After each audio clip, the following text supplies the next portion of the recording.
कहानी की शुरुआत में हम एक लड़के निक को देखते हैं जो कॉलेज में पढ़ता है, अपनी मॉम के साथ रहता क्योंकि उसके डैड की मौत हो गई है। साथ ही वो काफी अच्छी अच्छी पोएम्स भी लिखता है, अक्सर कुछ पोएम्स बेच भी दिया करता है। कॉलेज में उसका एक दोस्त होता है। जब वो बाथरूम में था तो कुछ लड़के आकर उसे मारने लगती है। जहाँ तभी उन लड़कों की हेड एक लड़की वहाँ पर आ जाती है जिसका नाम एनी था। एनी हर गलत काम करती है, जैसे चोरी, नशा बेचना और इस तरह के काम। ये लड़कों की तरह रहती है। यहाँ वो इसलिए आई क्योंकि उसे निक के दोस्त से पैसे लेने हैं। पर अब जब उसने पैसे मांगे तो निक का दोस्त कहता है कि मेरे पास पैसे नहीं है, इसीलिए एनी के साथ ही उसे और मारने लगे। वो फिर निक के दोस्त को कहते हैं कि अगर मेरे पैसे तुमने ना दिए तो मैं तुम्हारा क्या हशर करूंगी, ये तुम सोच लेना। जब कैंटीन में आया तो यहाँ निक भी बैठा हुआ था। उसकी हालत देखकर निक समझ गया कि एनी और उसके साथियों ने इसे काफी पीटा है। वो अब एनी के पास गया जो उसे कैंटीन में बैठी हुई थी। पूछता है कि मेरे दोस्त ने कितने पैसे देने हैं तुम्हारे। जब एनी ने कोई जवाब ना दिया तो कुछ पैसे को टेबल पर रख के पूछता है कि ये काफी है। तब हल्की सी आवाज में एनी बोलती है अपने काम से काम रख। निक को बुरा लगा, इसलिए पलटकर उसने भी कहा कि तुम एक टूटी हुई बिगड़े लड़की हो, साथ ही लूजर भी। जो कहकर वो जाने लगा, पर एनी को इतना गुस्सा आया कि वो निक पर हमला कर देती है और इस तरह इन दोनों की लड़ाई हो जाती है। कुछ देर के बाद दोनों को प्रिंसिपल की ऑफिस भेज दिया गया। प्रिंसिपल एनी को आगे से ऐसा ना करने का कहकर यहाँ से भेज देते हैं, जबकि निक को कहते हैं कि ऐसी लड़कियाँ ठीक नहीं होती तो इससे दूर रहो। जिसके बाद वो भी यहाँ से चला जाता है। रात को निक के घर उसका दोस्त आया जो उसे कुछ पैसे देकर पोएम खरीदता है। फिर पूछता है कि कल रात एक पार्टी है, क्या तुम जाओगे उसमें। निक कहता है कि नहीं, क्योंकि कल मैं लंदन जा रहा हूँ। वहाँ एक काफी बड़ी अकेडमी में राइटर्स की मीटिंग है। वो उसे अपने टिकट भी दिखाता है। उसके दोस्त ने पूछा क्या तुम्हारी मॉम को पता है इस बारे में। निक कहता है कि नहीं, अगर उन्हें पता चल गया तो वो मुझे जाने नहीं देंगे। अब एनी अपने एक दोस्त के पास आई जो भी उसकी तरह गलत काम करता है। ये दोनों अब एक ज्वेलरी की दुकान पर आकर रुके। वहाँ का शीशा एनी तोड़कर वो सारी ज्वेलरी चुरा लेती है। अगली सुबह जब एनी वहाँ से जाने लगी तो अपने साथ वो चोरी की ज्वेलरी भी ले जाने लगती है। उसका दोस्त कहता है कि ज्वेलरी इधर ही रहने दो, इसकी हिफाजत मैं करूँगा। एनी कहती है कि नहीं, तुम इसकी हिफाजत नहीं कर सकती, ये मेरे साथ ही रहने दो। जो कहकर वो यहाँ से चली गई। इस पर उसके दोस्त को बहुत गुस्सा आया। वो पुलिस को कॉल करके सब कुछ बता देता है। कॉलेज में आने के बाद एनी वो ज्वेलरी अपने लॉकर में रखने लगती है, और उसे ऐसा करते हुए निक के दोस्त ने देख लिया था। थोड़ी देर के बाद यहाँ पुलिस आ गई। जब उन्होंने एनी के लॉकर की तलाशी ली तो उन्हें वो ज्वेलरी मिल जाती है, इसीलिए वो एनी को गिरफ्तार करके ले जाते हैं। पर क्योंकि वो स्टूडेंट थी तो जल्दी उसे छोड़ दिया गया। एक हफ्ते के बाद उसकी कोर्ट में पेशी है। छूटने के बाद वो अपने दोस्त को कॉल करके बताती है कि मुझे गिरफ्तार कर लिया गया था। वो पूछता है तुमने कुछ बताया तो नहीं। एनी कहती है कुछ भी नहीं। फिर वो पूछता है कि कौन हो सकता है ये जिसने पुलिस को सब बताया। अब हालांकि वो खुद ही था, पर यहाँ एनी को ये लगता है कि वो निक का दोस्त है जिसने पुलिस को सारी जानकारी दी, क्योंकि लॉकर के पास उसने एनी को देखा था। अब आज रात क्योंकि निक लंदन जाने के लिए निकलने वाला था, इसलिए वो अपने दोस्त को मिलकर अलविदा कहता है। फिर जब वो घर आया तो उसकी मॉम को भी पता चल गया था कि आज रात वो लंदन जाने वाला है, क्योंकि उसकी फ्लाइट लेट थी और एयरपोर्ट से जो कॉल आई थी वो निक की मॉम ने उठा ली थी। पूछने पर निक बताता है मॉम वो मैं आपको बताने ही वाला था। वो कहती है झूठ मत बोलो बेटा, टिकट तुम्हारे पास कब से थी, तुम चाहती तो बता सकते थे। गलत बात है, मुझे लगता है मैं किसी अजनबी के साथ रह रही हूँ, और यहाँ से चली जाती है। निक को भी बुरा लगा, इसलिए रात को वो टिकट लेकर उस पार्टी में चला जाता है जिसके बारे में उसके दोस्त ने निक को बताया था। जब उसका दोस्त पार्टी में आ रहा था तो उसे एनी और उसके साथी पकड़ लेती है। खूब पीटने लगी ताकि सच उगलवा सके। वो उसे बहुत मारने लगी, इसलिए वो कह देता है कि वो मैं नहीं निक है। सारी जानकारी पुलिस को उसने ही दी थी। यहाँ उसने निक का नाम इसलिए लिया था क्योंकि उसे लग रहा था कि वो तो लंदन जा चुका है, पर वो तो पार्टी में था जो अपनी टिकट एक लड़की को दे देता है। और अब जब वो अपने घर जाने लगा तो एनी और उसके साथी निक को भी पकड़ लेते हैं। यहाँ निक का दोस्त भी उनके साथ था। वो उसे बहुत बुरा मारते हैं जिससे उसकी सांसें रुकने लगती है। हालांकि उसका दोस्त भी ऐसा करने से उन्हें मना करता है, मगर वो नहीं रुकते। ये सब देखकर उसका दोस्त काफी दुखी हो गया क्योंकि उसे लग रहा था कि निक मर गया है। ये अब उसे एक सुनसान जगह पर छोड़कर यहाँ से चले जाते हैं। एनी तो अपने दोस्त के पास आ गई। उसे बता देती है कि मेरे हाथों निक का खून हो गया है। उसका दोस्त कहता है कि तुम जाओ यहाँ से, क्यों आई हो यहाँ यहाँ, जो सुनकर हालांकि एनी को बुरा तो लगा, लेकिन वो यहाँ से चली जाती है। अगले दिन निक बाकी बच्चों के साथ क्लास में बैठा हुआ था। टीचर क्लास में आकर सब बच्चों से एक सवाल पूछती है, जिसका जवाब निक के अलावा किसी को भी नहीं आता था। वो खड़ा होकर जवाब देता है, लेकिन हैरत उसकी आवाज टीचर और बच्चे सुन नहीं पाते। निक को भी अजीब लगा।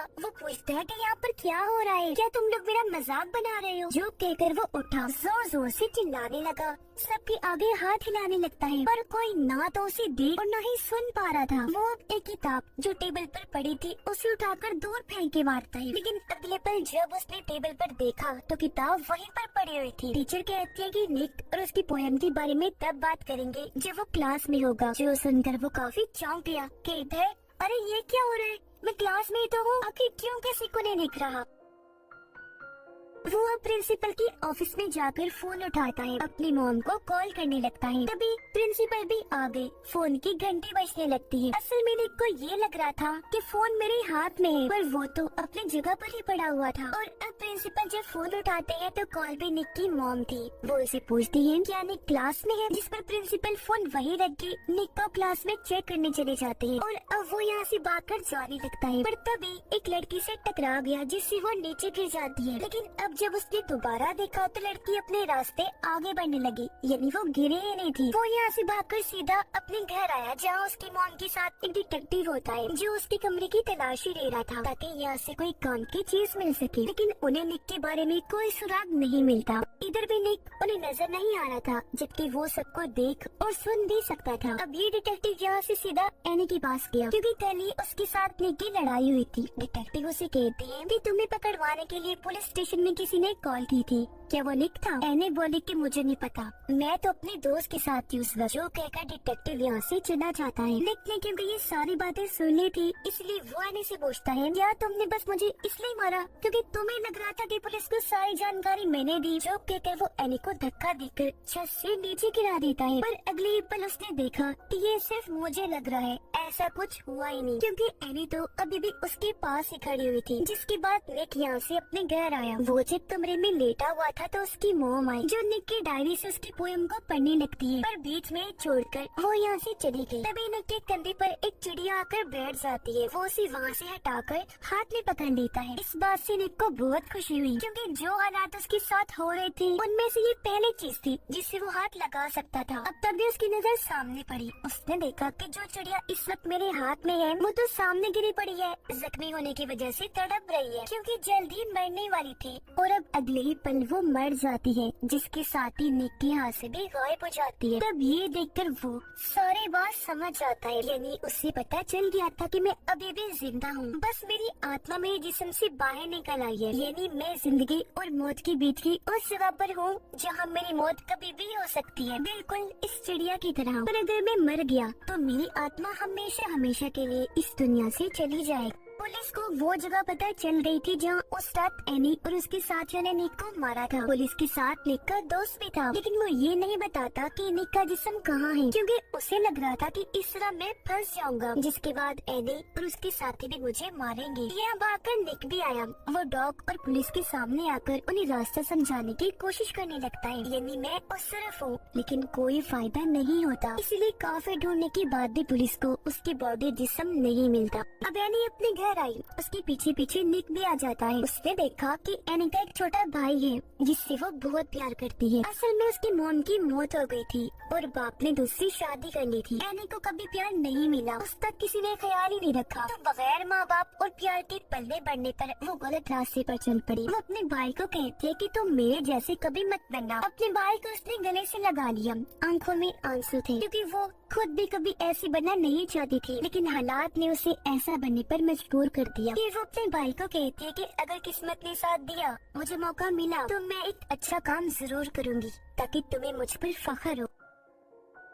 अब एनी के उसे दोस्त के पास डिटेक्टिव आया। कहता है कि उस रात एनी ने तुम्हें जेल से कॉल की थी जब उसने ज्वेलरी चुराई, तो क्या उस रात वो तुम्हारे साथ थी? जिस पर वो किसी मुसीबत में ना फंसे, इसलिए ना चाहते हुए भी उसे इस केस में आना पड़ता है। वो निक के दोस्त को अगवा करके उससे पूछता है कि बताओ तुमने निक की बॉडी को कहाँ रखा है? जिस पर निक का दोस्त उसे उस जगह पर ले जाता है। तब एनी का दोस्त बॉडी को वहाँ से कहीं और शिफ्ट करवा देता है, ताकि अगर पुलिस को कोई बताना भी चाहे तो पुलिस को कभी भी बॉडी ना मिले। जिसके बाद वो एनी को मारने का प्लान बनाता है। वो उसे मिलने के लिए बुलाता है। इससे पहले वो उसकी जान लेता, एनी गन छीनकर उसी पर तान देती है। तभी यहाँ पुलिस भी आ गई। तब सही सलामत एनी यहाँ से निकलने में कामयाब रही। वो जब भाग रही थी तो निक उसे कहता है, मत भागो एनी, वो तुम्हें पकड़ लेंगे। तब पलटकर एनी कहती है, कभी नहीं, और यहाँ से भाग गई। ये सुनकर निक को काफी हैरत हुई, क्योंकि एनी उसे सुन सकती थी। और अब जब वो बैठी थी तो निक उसके पास आकर कहता है कि मैं जानता हूँ एनी, तुम मुझे सुन सकती हो। मैं तुम्हारे आस पास ही हूँ, क्योंकि मैं अभी जिंदा हूँ,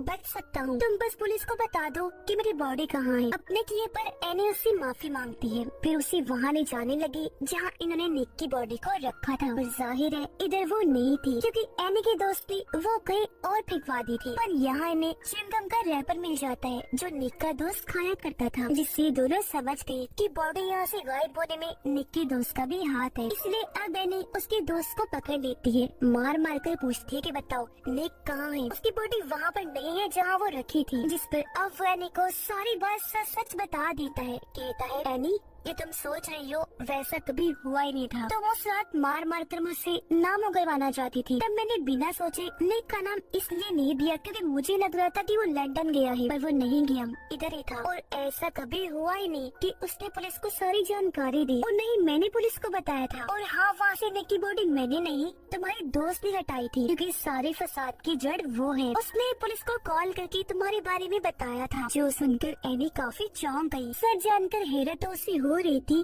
साथ साथ उसे दुख भी था। और अब वो यहाँ से सीधा अपने दोस्त के पास गई। गन पॉइंट पर उसे लेकर कहती है कि मैं तुम्हारा सारा सच जान गई हूँ, और अब बताओ मुझे निक की बॉडी कहाँ है। तो अब मजबूरन उसे बताना पड़ता है। वो कहता है कि निक की बॉडी डैम के पास है, जल्दी उसे वहाँ से निकालो वरना पानी उसे बहा कर ले जाएगा। और अब जब एनी वहाँ से जाने लगी तो उसका दोस्त गोली मार देता है, जिससे वो जख्मी होकर नीचे गिर गई। इससे पहले कि दूसरी गोली मारकर उसकी जान ही ले लेता, एनी उसे शॉट करके नीचे फेंक देती है और यहाँ से भाग गई। वो अब पुलिस को कॉल करती है, कहने लगी कि अब तुम लोगों को मुझे ढूंढने की जरूरत नहीं है, मैं यहाँ से जा रही हूँ। और हाँ, बस मेरा एक काम कर देना, मेरे कॉलेज के लॉकर में कुछ पैसे रखे हैं, वो बस मेरे छोटे भाई को दे देना। साथ ही निक जिंदा है, उसकी बॉडी डैम के पास है। उधर निक जब अपने दोस्त के पास था देखता है कि मेरे दोस्त को शर्मिंदगी हो रही है। उसे लग रहा है कि आज अगर निक इस दुनिया में नहीं है तो ये मेरी वजह से है, इसलिए वो जहर खा लेता है। हालांकि निक ने उसे काफी मना किया, पर वो उसे सुन ही नहीं सकता था। और अब जब उसकी हालत खराब होने लगी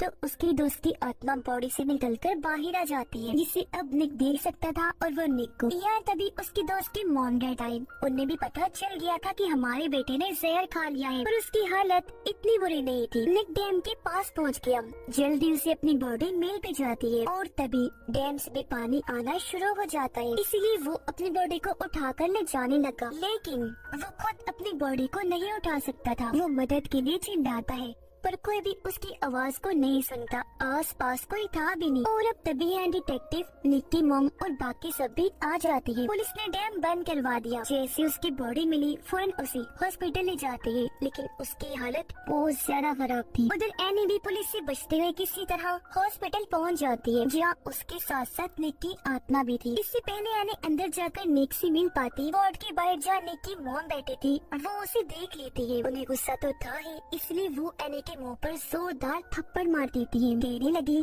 कि आज निक की जो भी हालत है तुम्हारी वजह से है। निक को बुरा लगा, वो जोर से चिल्लाते हैं, मॉम या क्या कर रही है? पर मोम ने नहीं सुना। एनी कहती है कोई बात नहीं, वो तुमसे प्यार करती है इसीलिए गुस्सा है। निकी मोम पूछती है ये तुम क्या कह रही हो? तब वो बता देती है कि निक यहीं पर है मेरे आसपास। निकी मोम कहती है मगर मुझे तुम्हारी बातों पर यकीन नहीं है, अगर तुम सच कह रही हो तो साबित करो। तब निक एनी को कहता है कि मोम को बताओ कि मेरे गायब होने के बाद आप मेरे कमरे में आई, आपने मेरी डायरी से जिंदगी में पहली बार मेरी पोयम पढ़ी, फिर उसे बीच में अधूरा ही छोड़कर यहाँ से चली गई क्योंकि वो पढ़ के जज्बाती हो गई थी। और अब एनी के जरिए निक अपनी मोम को कहते हैं कि आपने डैड के गुजर जाने के बाद कितना बुरा टाइम देखा, मैं उससे कभी नहीं समझ पाया, मगर अब मैं सब कुछ समझ सकता हूँ। निक की मॉम कहती है, अच्छा बस बताओ तुम्हें क्या चाहिए। तब एनी कहती है कि मैं एक बार निक से मिलना चाहती हूँ, क्योंकि मैं ही हूँ जो उसकी मदद कर सकती हूँ, उसे वापस ला सकती हूँ। इसलिए अब निक की मॉम उसे अंदर जाने की इजाजत दे देती है। निक के पास आने के बाद एनी की आंखों में भी आंसू आ गए थे। वो उसे कहती है, प्लीज वापस आ जाओ। फिर उसके कंधे पर सर रख के वही लेट गई और अब कुछ ही पलों में निक आंखें खोलता है, यानी उसकी आत्मा बॉडी में वापस आ गई थी। निक एनी से पूछता है, क्या तुम मुझे देख सकती हो? वो कहती है कि हाँ, मैं हमेशा से एक अच्छा काम करना चाहती थी। निक बोला, और आज तुमने वो कर ही दिया, मुझे वापस लाकर तुमने ही मेरी जान बचाई है। और अब निक तो बच गया था, लेकिन एनी की मौत हो गई थी, क्योंकि उस बेचारी को गोली लगी थी। जख्म बहुत गहरा था, उसका इलाज भी नहीं हो पाया था, और इस तरह उसने अपनी जान की परवाह किए बगैर निक की जान बचाई और अपनी बात को सही साबित कर दिया। अब निक एनी के भाई के पास गया, जो प्लेन उड़ा रहा होता है। एनी का भाई कहता है कि मेरी बहन मुझे यहाँ लाया करती थी, जो अभी इस दुनिया में नहीं रही। वो बहुत अच्छी थी। बच्चा दुखी था। तब निक उसका मूड ठीक करने के लिए कहता है, चलो हम एनी को एक मैसेज भेजते हैं। हम उसे कहते हैं, हे एनी, ठीक है ना? इस पर उसका भाई कहते हैं हाँ, और ये लिखकर उन्होंने प्लेन को हवा में उड़ा दिया। प्लेन को दोनों उड़ता हुआ देख रहे थे। ये फिल्म इधर ही खत्म हो जाती है।